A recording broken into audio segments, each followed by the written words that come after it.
every time we switch can, but not always of course, but can instigate another flash in the pan, as I believe it's the Vipassana type Buddhist would call it. And what is a flash in the pan? This is often for beginners the first 15-20 minutes when they're getting into the practice. You sit and you have all this resistance to the practice, and then that burns off, and then you can stabilize and have a more peaceful experience for a little bit. Now we can look at this as equalizing with the frequency that we are working with, and as we equalize with it, it becomes more peaceful, easier, and then when we do equalize with it, the energy and that equilibrium within us in relation to the energy work in harmony, and it holds itself up. Okay, a fork in the road, as they say, take the fork. So now when we are changing the frequency, we are then destabilizing that equilibrium and that equanimity that we've built with the frequency, because it's a new one.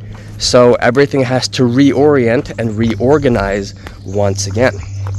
And this presents that same type of tumultuous perspective as you are shifting. So we need to, in order to do this, we need to have developed an equanimity that is capable of sustaining through these shifts and changes. Now, one of the merits of only using one object of meditation, one frequency, is that everything can orient and align to it, and then you keep strengthening that alignment. You keep strengthening that orientation, and anything in contrast with that frequency starts to dissolve and reform into something that is in harmony with that frequency. And this harmony is one of the things we're always looking for in our training.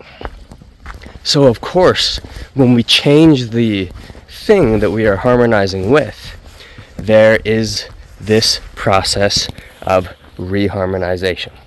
So this is something to be aware of if you're running through different practices, and I strongly recommend both. The approach of taking one object, one frequency, and really building and accumulating your relationship and harmony with that frequency, as well as switching between frequencies within a practice session. If you are a beginner, I found it was much more beneficial to use just one, because you can start to develop a habit of returning to that frequency.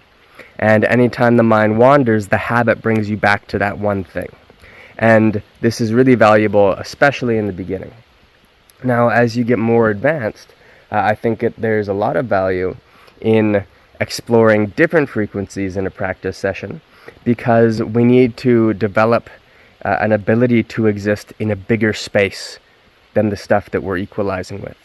And as we do that, we then end up, just by nature, equalizing with different things and the bigger space. And it becomes this constant process of evolution, in which multiple different energies can be running and orienting and reorienting and harmonizing and balancing and ebbing and flowing and shifting, all without, or we could say all within a greater harmony. So something to ponder. All right. So nice in here. I'm going to get back to my walk. It's morning, so keep an eye out for animal life. And hope you enjoyed this. Thanks for your time. If you're interested in any further training, you can check out the website. And enjoy your practice. Bye.